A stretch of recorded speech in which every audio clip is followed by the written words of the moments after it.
Mulai. Halo teman-teman semua dan Bapak Ibu semua. Di sini kami dari kelompok 21 akan memaparkan tugas ujian akhir semester kami, yaitu terkait pembuatan white paper berjudul Inovasi Digital dalam Perubahan Gaya Hidup Sosial selama Pandemi COVID-19.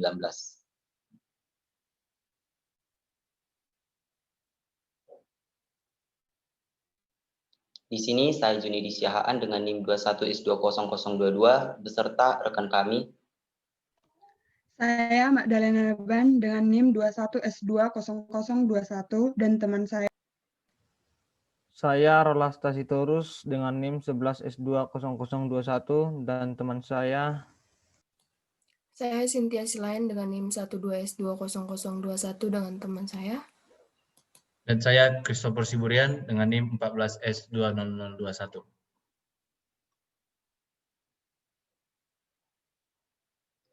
Baiklah Bapak Ibu dan teman-teman semua, kami akan memulai presentasi kami ini yang dibacakan oleh Madalena Nababan, yaitu bab 1 mengenai permasalahan. A. Latar belakang. Pada masa pandemi ini, banyak kasus yang menyebabkan perubahan gaya hidup dalam berbagai bidang, diantaranya kesehatan, pendidikan, perekonomian, sosial, dan budaya.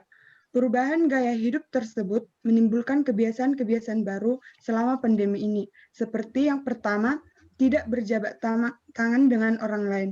Kebiasaan baru ketika kita sedang bertemu dengan seseorang yang kita kenal maupun tidak, yaitu cukup hanya menyapa saja, tidak dengan berjabat tangan ataupun bersentuhan.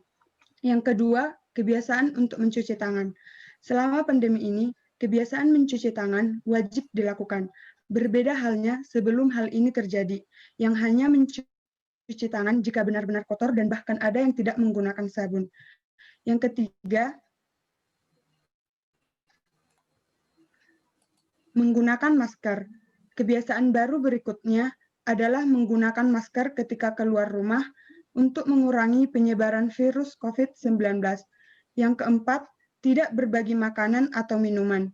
Masyarakat akan menjadi sangat hati-hati ketika ingin membagikan makanan atau minuman dengan orang lain, karena seperti yang terjadi di Thailand, sekelompok orang terinfeksi virus corona setelah berbagi minuman dan rokok.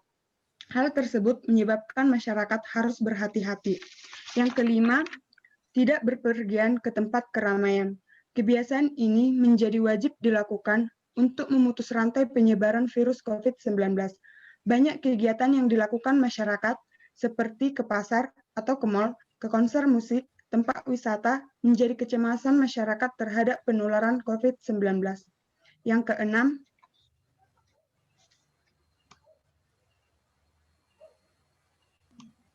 pembelajaran secara online. Selama pandemi berlangsung, kegiatan pembelajaran dilakukan secara online. Kebiasaan proses belajar ini dilakukan untuk mengantisipasi kontak fisik secara langsung. Yang ketujuh, memunculkan ide supaya perekonomian bertahan. Semenjak virus ini muncul, masyarakat dianjurkan untuk di dalam rumah. Hal tersebut akan sangat buruk bagi perekonomian masyarakat. Oleh karena itu, masyarakat harus memunculkan inovasi baru supaya dapat bertahan hidup di tengah pandemi ini. Selanjutnya akan dijelaskan oleh teman saya, Cynthia. B. Deskripsi masalah. Fakta dari masalah ini adalah lebih sedikit orang yang tidak tahu apa-apa tentang munculnya virus corona daripada mereka yang peduli tentang pencegahan virus. Ketidakpedulian mereka mempercepat penyebaran virus. Orang-orang yang termasuk dalam kelompok ini biasanya adalah orang-orang yang merasa kebal dan orang-orang yang meyakini bahwa sains tidak sepenuhnya benar. Tentunya, slide sebelumnya. Tentunya regulasi atau kebijakan yang dirumuskan oleh pemerintah memiliki pengaruh yang besar terhadap semua sektor termasuk kehidupan sosial dan budaya. Budaya yang melekat dalam kehidupan sehari-hari masyarakat terpaksa sedikit terkikis, bahkan ada yang harus dihilangkan.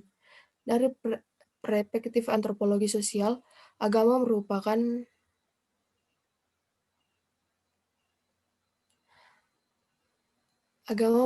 bagian dari budaya.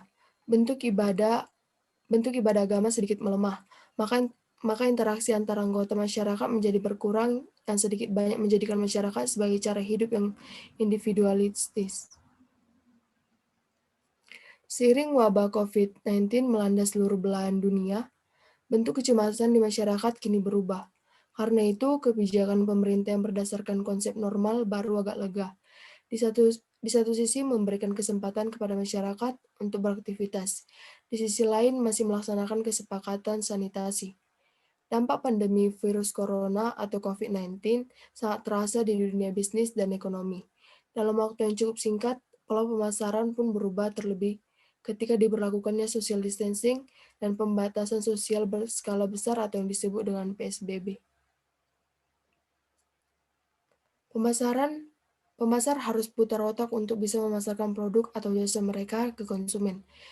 Sebagai strategi brand bertahan di tengah pandemi virus corona, para pelaku bisnis mengoptimalkan pemasaran online dan digital branding sebagai sarana komunikasi dengan target konsumennya. Melihat permasalahan tersebut, para pelaku brand harus menyikapi dengan cepat dan tepat untuk mengubah strategi penjualnya. Diharapkan tidak terjadi drop penjualan yang signifikan dan diberlakukannya social distancing. Selanjutnya akan dijelaskan dengan teman saya, Rolas Nestorus. C. Batasan masalah. Kasus COVID-19 ini bukan hanya menyebabkan disorganisasi sosial, namun juga menyebabkan disfungsi sosial. Apa itu disfungsi sosial? Disfungsi sosial ialah kondisi seseorang tidak mampu melaksanakan peran sosial sesuai dengan tugas dan tanggung jawabnya dan sesuai dengan harapan orang lain. Contoh nyata disfungsi sosial dapat terlihat pada sikap masyarakat yang mulai membatasi jarak dengan orang lain serta tidak mau menolong orang lain karena khawatir terkena COVID-19 dan interaksi sosial yang semakin buruk. Disfungsi sosial ini membuat individu justru mengalami gangguan pada kesehatannya. Dalam perspektif sosiologi kesehatan, sakit yang dimaksud adalah sakit secara sosial. Next. Menurut Talcott Person dalam buku The Social System, sakit bukan hanya kondisi biologis saja, tetapi juga peran sosial yang tidak berfungsi dengan baik. Person melihat sakit sebagai bentuk perilaku menyimpang dalam masyarakat karena orang yang sakit tidak dapat memenuhi peran sosialnya secara normal. Disorganisasi dan disfungsi sosial inilah yang merupakan wujud nyata dari sakit secara sosial.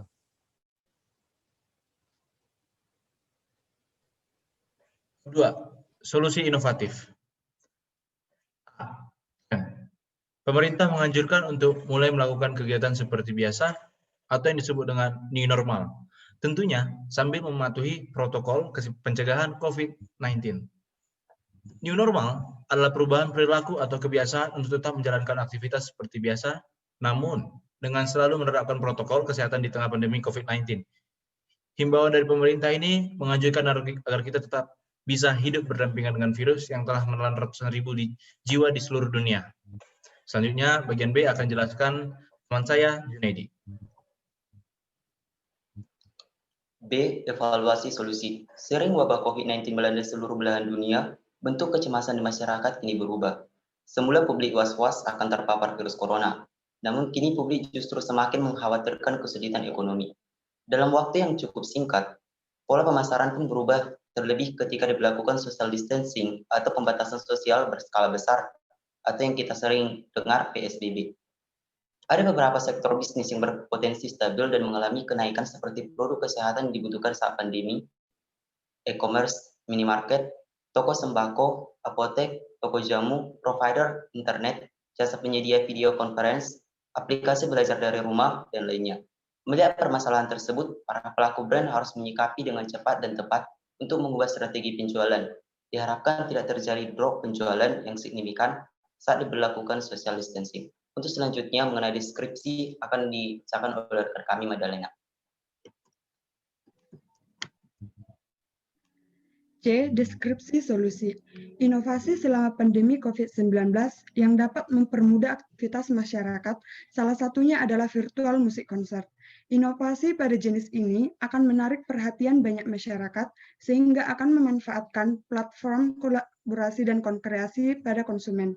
Dan hal ini akan lebih melibatkan masyarakat yang pada daerah tersebut sehingga perlu juga untuk mengantisipasi tetap mengikuti semua aturan protokol kesehatan seperti memakai masker, hand sanitizer, jaga jarak, dan selalu mencuci tangan sebelum dan sesudah memulai aktivitas.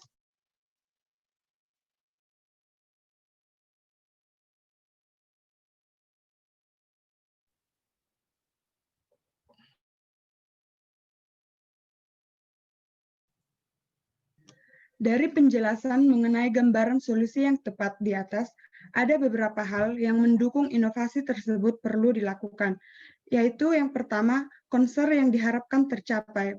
Hal yang dimaksud pada hal ini adalah rancangan atau konsep acara yang diharapkan terlaksana dan tujuan diadakannya konser tercapai. Yang kedua, penambahan pemasukan dana. Selama wabah pandemi ini, pemasukan perekonomian masyarakat makin berkurang sehingga memerlukan pemasukan dana tanpa harus melanggar peraturan pemerintah melalui protokol kesehatan.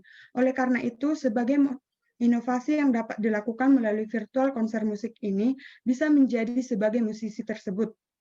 Yang ketiga, penonton bisa menyaksikan tanpa perlu datang ke stadion. Untuk menghindari keramaian masyarakat, harus melakukan kegiatan di dalam rumah, dan dengan adanya inovasi tersebut, maka menyaksikan konser musik melalui TV ataupun melalui live YouTube menjadi solusi yang tepat. Selanjutnya, mematuhi protokol kesehatan, mempererat kerjasama. Ketika melakukan virtual musik konser, masyarakat tidak perlu datang ke tempat studio sehingga akan tetap menjaga kesehatan demi mematuhi protokol kesehatan. Bab 3. Pendekatan implementasi solusi. Langkah-langkah implementasi dan manual implementasi salah satu inovasi yang sesuai dilakukan bagi masyarakat adalah dengan cara virtual musik konser. Adapun dilakukannya inovasi tersebut akan berdampak pada gaya hidup sosial masyarakat itu sendiri. Seperti yang pertama, komunikasi virtual sehingga interaksi secara langsung dengan orang lain berkurang. Ini membantu kita untuk mengurangi jumlah pasien yang positif akan virus corona. Yang kedua, penggalangan donasi secara virtual. Yang ketiga, sebagai salah satu hiburan di dalam rumah. Jadi, yang maksudnya adalah dimanapun kita berada, yang dahulu kita harus bekerja tanpa ketika kita ingin menonton menonton konser musik, yang ingin menonton konser musik yang berhalangan waktu dengan waktu kerja, sekarang sudah bisa sekaligus bersamaan acara tersebut sehingga dapat membuat kita menyaksikan virtual konser musik tersebut sambil bekerja, kuliah, ataupun bersekolah. Selanjutnya, Cynthia. Segala inovasi yang berbau virtual di pandemi saat ini sangat berguna, alasannya karena satu, secara tidak langsung, inovasi tersebut telah mengurangi dan meminimalisir penyebaran COVID-19. Yang kedua itu, tanpa disadari juga inovasi tersebut telah membantu para perawat dan satuan petugas COVID di garda terdepan yang sedang bekerja secara ekstra untuk mengobati para korban yang positif virus COVID-19, sehingga juga secara tidak langsung mengurangi jumlah pasien yang positif terinfeksi virus COVID-19. Yang ketiga, inovasi tersebut juga mengajarkan kita dan melatih kita akan kemajuan perkembangan teknologi yang berkembang sangat pesat saat ini. Yang keempat, inovasi tersebut juga mengajarkan dan menyadarkan kita mengapa kesehatan tubuh kita sangat penting untuk dijaga. Yang kelima, kita juga diajarkan untuk melakukan pembayaran secara online sampai dengan batas waktu yang telah diberikan. Yang keenam, kita diajarkan cara untuk tetap berhemat di tengah-tengah kondisi yang sedang dilanda pandemi virus COVID-19 saat ini. Dimanapun kita berada, inovasi tersebut dapat berguna. Inovasi tersebut bertujuan untuk meminimalisir penyebaran COVID-19 dengan adanya konser musik dapat disaksikan di mana saja.